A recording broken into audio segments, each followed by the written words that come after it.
Pois o Flamengo não desistiu. O Flamengo não desistiu de contratar o atacante argentino Lucas Beltrán, jogador de 24 anos, ex-River Plate, também defendeu o Colón de Santa Fé. É um jogador que tem um perfil muito adequado para aquilo que o Flamengo procura. Ele Mas é ele é bom na bem pressão. grande, eu gostei bastante da estrutura. E hoje sim o Flamengo é melhor que o Atlético de Madrid. Hoje a estrutura que tem, o tamanho, todo o campo, tudo hoje é maior que o Atlético de Madrid.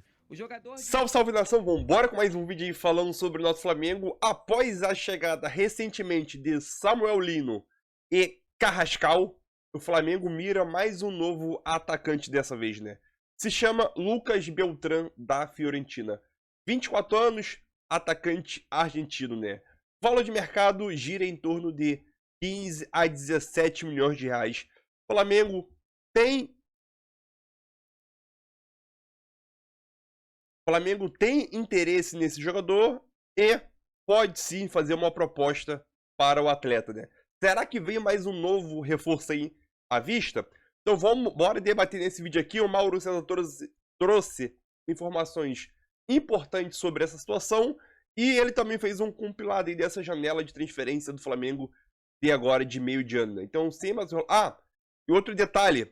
Após a apresentação, né, de Samuel Lino aí na Flá TV, uma entrevista dele na Flá TV com o João Guilherme, ele comparou o CT do Flamengo e o CT do Atlético de Madrid, né? Então, vambora ver essa comparação aí. Então, deixa seu like e vambora com mais um vídeo aí, galera. Deixa o like, se inscreve no canal, ajuda o canal demais, galera. Vambora! Jogadores contratados, né? E além deles, o Flamengo ainda tem um jogador em mente. E esse jogador, como já foi noticiado, né, eu até cheguei a dizer aqui alguns dias atrás que foi feita uma consulta e que não foi adiante.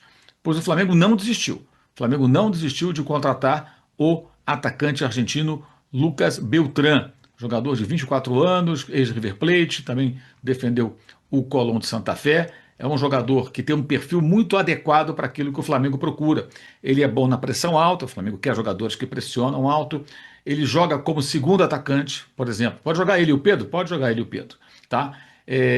Ou seja, pode jogar como meia atacante. Ele não é exatamente apenas um homem de área, tá? Tem capacidade de atuar em espaços reduzidos, um jogador que consegue trabalhar em espaços curtos, e o Flamengo está muito preocupado em buscar jogadores assim, por isso Samuel Lino, por isso o Jorge Carrascal, que são caras de drible, né, para tentar o quê? Abrir defesas. O Flamengo tem tido muitas dificuldades para abrir defesas quando joga contra adversários retrancados, que é muito frequente. Então, ele tem um perfil. Quando você pesquisar os números, não se iluda apenas com as estatísticas de assistências e gols. Ele não tem números absurdos de gols. Não é um fazedor de gols, como popularizou a expressão há algum tempo o Milton Neves. Ele é um atacante com outros predicados. E o Flamengo está procurando jogadores que se encaixam no modelo de jogo adotado pelo Felipe Luiz. Eu tenho dito, inclusive, muita gente se recusa a entender. Eu não acho que o torcedor deva ficar soltando rojões para o José Boto, porque ele está fazendo as contratações, como não tinha que fazer pelo Marcos Braz, que até votaram e elegeram um vereador, né? Que é um exagero.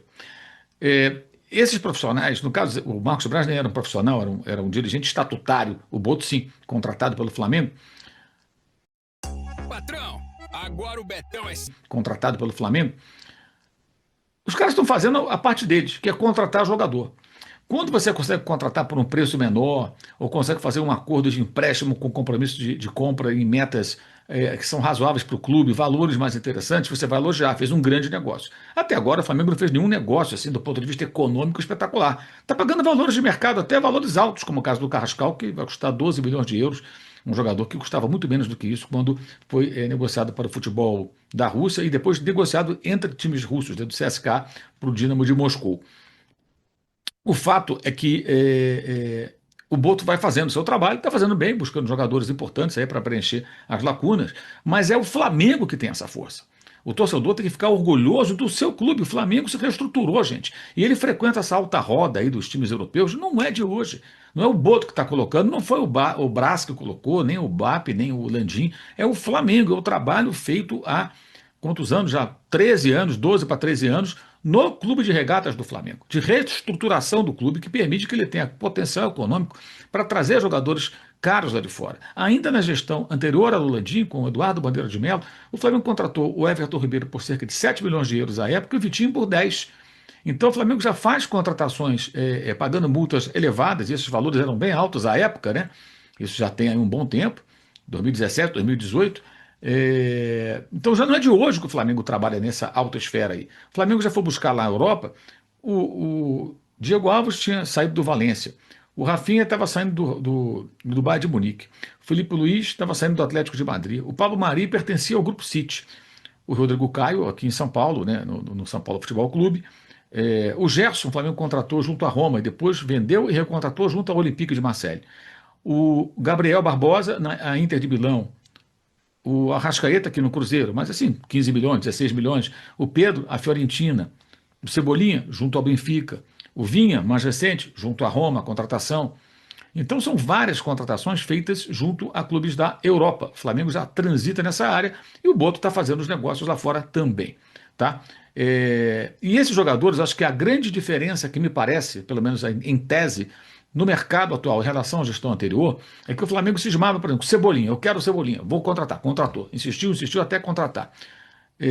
Agora, mas os técnicos mudavam, então não tinha muito vínculo com uma proposta de jogo, um modelo adotado. Agora tem um modelo adotado e os jogadores têm que se encaixar nesse modelo. E aí é um trabalho interessante. Eu acho que isso é um avanço em relação à gestão anterior. E foi algo que se esperava, porque o Boto tem um viés técnico diferente do Brás, por exemplo, né? Ele foi scout, ele foi técnico lá atrás, no passado, então ele tem um conhecimento técnico maior. E tenta atender aquilo que o time, que o clube quer, o Felipe quer e o Flamengo quer. Esse tipo de jogo. O BAP também quer. O Flamengo quer esse jogo. E o Lucas Beltrán, ele preenche pré-requisitos. Então não podemos olhar apenas para os números frios de assistências e gols nesse caso específico e entender que ele tem outros predicados que preenchem lacunas importantes dentro da expectativa que o Flamengo tem dos seus novos jogadores. Esse jogador saiu há quase 2 anos do River Plate para a Fiorentina por cerca de 12 milhões de euros aproximadamente. O valor de mercado dele hoje está em torno, se especula, 17, 18 milhões. O Flamengo deve chegar na casa dos 15, talvez um pouco mais, mas é uma negociação que o Flamengo ainda não desistiu, tá? Pode ser que desista agora, volte na outra janela, ele tem 24 anos apenas, mas não desistiu. E tem muito tempo, então fique atento, porque podemos ter um final de janela, não é final, né? Tem muita coisa ainda, tem mais de um mês, mas semanas aí sem grandes novidades, ou de repente alguma coisa acontecendo. O fato é que, lá atrás, repito, eu disse, foi só uma consulta inicial, não foi adiante, mas a informação é, o Flamengo não desistiu, o Flamengo ainda vai tentar a contratação desse jogador. Se irá obter êxito ou não, não sabemos, porque depende de algumas questões além da financeira, né? Além de convencer a equipe italiana a vender pelo valor e na forma de pagamento que o Flamengo oferecer, o jogador tem que estar disposto a voltar ao futebol sul-americano, né? Voltar a jogar aqui na América do Sul, no caso agora no futebol brasileiro. Ele pode não querer, pode querer ficar na Europa, tá? Outros nomes também que foram especulados, Talisca, o Flamengo não se interessou em momento algum, Renier, o Flamengo fez uma consulta, especula-se que ele vá para o Atlético Mineiro, mas o que pegou ali foi questão financeira. Salário, comissão, o Flamengo achou alto demais pelo momento do jogador que está embaixo, ele não conseguiu se firmar na Europa e o Flamengo acabou se afastando de qualquer possibilidade de negociação naquele momento, muito em função disso. O Lucas Paquetá, já falei em live, vou repetir aqui. O Lucas Paquetá, ele ainda não teve a situação dele definida na Inglaterra. E o West Ham já sinalizou que se ele for absolvido, ele vai recuperar seu valor de mercado. Ele estava para ser vendido para o Manchester City por cerca de 70 milhões de libras, né? Isso quando estourou a história das apostas que o colocou nessa berlinda. Se ele for absolvido, ele recupera o valor de mercado e o time londrino admite negociá-lo por algo em torno de 50 a 70 milhões. Então, é inviável, é inviável. E se ele for punido, essa punição, certamente os ingleses pedirão à FIFA que ela seja global, e não apenas na Inglaterra. E aí fica inviável. Então, é muito difícil o Lucas Paquetá. Precisaria o jogador ser absolvido, convencer o West Ham, olha, eu quero voltar para o Brasil, negocia com o Flamengo e tal, e o Flamengo fazer uma proposta alta. Eu calculo aí que passaria fácil dos 20 milhões de euros, porque ele tem valor de mercado. A não ser que depois de toda essa história, aqui está um exercício aqui de imaginação, o mercado inglês, o mercado europeu não absorva o jogador, não surja nenhuma, porque aquela proposta do City já passou, né? O West Ham tem essa expectativa, mas se o mercado não absorver o jogador não aparecer proposta interessante por ele e ele fizer uma força para sair, aí pode rolar alguma coisa. Mas depende de vários fatores. É um negócio muito mais complexo. Então, não acho que o torcedor do Flamengo deva pensar muito nisso, não. O Paquetá não é exatamente o jogador que o Flamengo está atrás. O Paquetá ele é visto muito pela torcida como uma oportunidade, mas essa oportunidade não existe ainda, gente. Vamos lá, no Flamengo, Emerson Royal foi apresentado e Samuel Lino falou pela primeira vez como jogador do Flamengo. Rodolfo. Cada hora é um jogador novo. A semana do Flamengo tem sido de chegadas e apresentação de reforços. O terceiro contratado do rubro-negro, Samuel Lino, já conheceu o Ninho do Urubu. Ficou impressionado com a estrutura do clube e se arriscou a fazer uma comparação. A nível europeu e muito mais ainda. Isso me surpreendeu muito. Na verdade, eu não sabia que a academia era tão grande. Eu achei que era só essa parte aqui que aparece mais. Mas ele é bem grande, eu gostei bastante da estrutura. E hoje sim o Flamengo é melhor que o Atlético de Madrid. Hoje a estrutura que tem, o tamanho, todo o campo, tudo hoje é maior que o Atlético de Madrid. O jogador de 25 anos assinou o contrato até 2029. Ele se tornou a contratação mais cara da história do clube e vai reforçar o setor ofensivo. A preferência dele era continuar na Europa, mas não resistiu à proposta do Flamengo. Quando um clube gigantesco faz uma proposta boa, é difícil você falar não. Porque já tem o peso de ser gigantesco, torcida, cidade, tudo. Então foi a mão do Felipe, o Boto também, toda a minha família, meus empresários, que a gente na verdade, teve de acordo em aceitar essa proposta que fosse bom, voltar para casa, perto da família também, isso foi muito importante. Com muita personalidade, Samuel vai ser apresentado à torcida amanhã, no Maracanã, mas já chegou dando o recado. Além de Samuel, o outro reforço do Flamengo é Emerson Royal, que foi apresentado. Com experiência e também atraído pelas ambições do clube, o jogador quer sentir a energia do Maracanã e ser fundamental para o time. Como eu saí do Brasil muito cedo, eu não pude mostrar muito para o meu povo brasileiro, e essa minha vinda também tem muito disso, que eu quero mostrar meu futebol aqui, venho com uma experiência e vou tentar fazer o meu melhor para poder ajudar o Flamengo a conquistar coisas, e obviamente que eu tenho na minha cabeça em voltar para a seleção, também foi uma das coisas que chamou a minha atenção em vir para cá. Hoje chega mais um reforço para a equipe. Carrascal desembarca no Rio logo mais e é a quinta contratação do Flamengo nessa segunda janela de transferência. Nomes que podem ajudar Felipe Luiz nos alvos que o clube tem para o restante da temporada. O time está vivo em 3 competições e, pelo que parece, quer brigar por título em todas elas. Vene Casagrande, desse pacotão aí de reforços que você tanto se animou aí durante a semana e com toda a razão, quem chega para ser titular no Flamengo? Você acha que alguém chega para isso? Olha, eu vou ser sincero, obviamente isso não é uma informação, depende muito do desempenho. É sua opinião. É minha opinião. Eu acho que o Samuel Lino ele chega para ser titular na ponta esquerda do Flamengo atualmente. Embora o Flamengo tenha jogadores à disposição para essa função e posição, mas são jogadores que não conseguem mais entregar com a camisa do Flamengo, que é o Michael e o Everton Cebolinha. O Bruno Henrique eventualmente faz... E o Royal, não? O Royal, eu ia chegar nele. É porque eu acho que o Felipe Luiz, ele sempre quis um jogador como o Samuel Lino, para fazer essa função de extremo esquerdo, que recompõe bem também a parte defensiva. Estrategicamente falando, eu acho que é o jogador que o Felipe Luiz muito queria. O caso do Emerson Royal, ele vem para substituir a saída de um outro jogador, que é o Wesley. Mas eu não consigo garantir que, de fato, ele vai ser titular absoluto, pelo menos na minha visão. Porque o Varela também vem numa crescente. Então depende muito do começo do Emerson Royal com a camisa do Flamengo. No caso do Samuel Lino... Quem você escolheria hoje? Para ser titular? Emerson Royal. Emerson Royal. Emerson Royal. Meu time ideal do Flamengo hoje seria Rossi, Emerson Royal, Léo Ortiz, Léo Pereira, Alexandro. E aí Pulgar à disposição, Jorginho, Arrascaeta, Samuel Lino. E aí eu fico na dúvida entre o Saúl e o Luiz Araújo, mas vou botar o Luiz Araújo e o Pedro. Esse seria o meu time ideal atualmente. Então estamos falando... Tá ruim, Pedrosa? Estamos falando, por exemplo, de um Carrascal que está custando 12 milhões de euros e vai chegar para ser reserva, para compor elenco. Então, assim, de fato, são contratações muito importantes, mas te respondendo, eu acho que o Samuel Lino, é porque muita gente não está valorizando essa contratação, muito pelo contrário, dizendo que os valores são exagerados. Não, estamos falando de um futebol que o mercado está inflacionado. E você contratar um jogador de 25 anos por 22 milhões de euros, que consegue te entregar muita coisa dentro de campo, é o famoso jogar sem a bola, é muito importante. Filipe Luís desejava muito a chegada de um jogador como ele. Foi ele que escolheu, Vene? Ah, foi. Ele participa também junto com o José Boto. Obviamente, ele também deu o pitaco dele no estilo de jogo. E a gente sabe que o Filipe Luís, ele acompanha muito o futebol. Muito mesmo. Ele é viciado, ele assiste muito. Então, com certeza, ele já assistiu a vários jogos do Samuel Lino. Se eu assistir, imagina o Filipe Luís. Então, acho que, assim, estrategicamente falando, sobre estilo de jogo, eu acho que o Samuel Lino chega para ser titular. E outra, ele está usando a 16. O último que veio do Atlético de Madrid e usou a 16, você lembra quem foi? Não. O Filipe Luís. Deu certo. Olha lá, Lucas Pedrosa.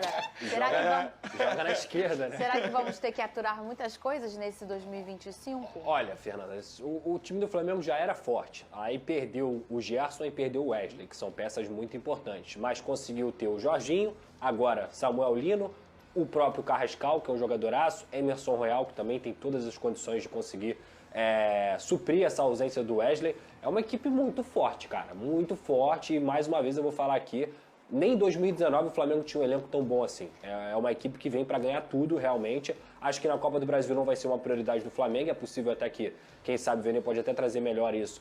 Poupe alguns jogadores, né? Mas vai poupar jogador e...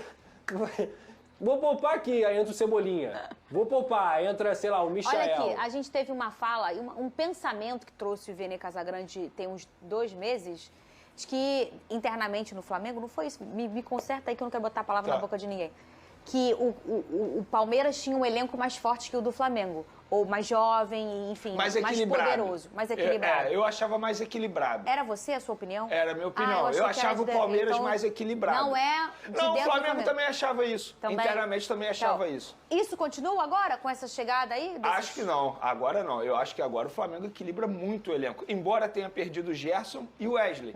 Mas assim... Mas vieram 5, né? E mas o Saul. O Saul, ele vem pra fazer o que o Gerson estava fazendo, teoricamente, né? No elenco. E aí o Emerson Royal tem condições de suprir a ausência do Wesley. Embora para mim o Wesley, projetando carreira, eu acho que vai chegar mais longe que o próprio Emerson Royal. Mas o Emerson Royal é um baita jogador. E ele assim, tá pronto, jogador, né? de nível Europa. Exatamente, ele chega pronto. O Samuel Lino, um baita jogador. Eu acho que hoje o Flamengo tem um elenco muito equilibrado. Em todas as posições. Minto. Eu acho que só tem que reforçar o gol. Eu acho que tem que fazer a contratação de um goleiro, e não é porque o Matheus Cunha vai para o Cruzeiro, já assinou pré-contrato, não é por conta disso, eu já achava. Eu acho que o Matheus Cunha não é jogador para ser reserva absoluto do Flamengo. Então tem que ter um goleiro ali, eu acho que o Flamengo deveria se preocupar com isso. Então, é isso aí. Mais um vídeo aqui para o canal, né? Sobre a chegada do Carrascal, né? E do Samuel Lino aí, né? Teve a situação do Carrascal e o Samuel Lino devem estar presentes no jogo aí dessa quinta-feira diante do Atlético Mineiro no Maracanã, né? Diante da Copa, no jogo de ida da Copa do Brasil, os dois estarão presentes, né? Sobre a situação, sobre a entrevista do Samuel Lino na Flá TV, né? Comparando os dois CT, né? Ele ficou muito feliz por estar chegando no Flamengo e também ficou muito surpreso aí, né? Sobre o tamanho e a estrutura gigantesca que o Flamengo tem sobre o seu CT, né? E ainda fez uma comparação entre o CT do Atlético e o CT do Flamengo, falando que o CT do Flamengo é bem superior em relação ao do Atlético de Madrid, né? E também vamos falar sobre a provável escalação. Hoje, quinta-feira, o Flamengo enfrenta o Atlético Mineiro, né? Pela Copa do Brasil, e essa aqui é a provável escalação, né? Já sabemos que o Flamengo deve poupar alguns jogadores, porém, essa aqui deve ser a provável escalação do Flamengo para esse jogo aí, né? Rossi no gol, Varela, Léo Ortiz, Léo Pereira ou Cleiton e Vinha. Aí tem a situação de Ayrton Lucas e Alexandre, que estão preparados, né? Estão prontos para voltar a jogar, mas eu não sei se ele vai querer dar minutagem ao Vinha. Everton Araújo, Alan e Arrascaeta ou Matheus Gonçalves. O Arrascaeta pode sim ser poupado e o Matheus Gonçalves sim pode ganhar chance como titular. Vale lembrar que o Flamengo na Copa do Brasil não é uma prioridade. A própria diretoria deixou isso bem claro e o Vene Casagrande também trouxe sobre essa notícia. que a Copa do Brasil não é uma prioridade e pode sim poupar durante esse confronto diante do Atlético Mineiro, né? Luiz Araújo, Cebolinha ou Wallace e Pedro. Entendeu? Eu acho que eu ia com Cebolinha, Luiz Araújo, Cebolinha e Pedro, né? Deixar o Wallace para o segundo tempo, né? Já a escalação do Atlético Mineiro aí, acho que não muda muito em relação ao último jogo de domingo, né? Everson, Saraiva, Lianco e Alonso, Gabriel Menino, Alan Franco, Fausto Vera e Gustavo Scarpa. E no ataque, Rony, Hulk e Coelho, aquele ex-Atlético Paranaense. É um bom time, mas mesmo com o Flamengo com um time modificado, tem todas as chances de chegar e ganhar e fazer um bom placar, né? O Maracanã vai estar cheio, lotado, ele beirando os 60 mil ou mais, acho que vai estar com mais de 60 mil. E é aquilo, pelo menos 2-0 é um placar muito bom para garantir um bom placar para o jogo de volta, né? Meu palpite seria para esse jogo aí, seria 3-1, né? O Flamengo acho que vence por 3-1 aí. Esse é meu palpite para esse jogo, né? Obviamente, não levar gol em casa ajuda muito nessa competição, mas esse é meu palpite. 3-1, né? 2 gols de diferença, que 2 gols de diferença, o jogo está totalmente aberto ainda, teoricamente, para o jogo de volta, mas eu tenho uma opinião minha que o Flamengo no jogo de volta consegue pelo menos fazer um gol e sacramentar a classificação, né? Para as quartas de finais da Copa do Brasil, que paga e paga muito bem, né? Então deixa seu like, se inscreve no canal. É isso aí, tamo junto.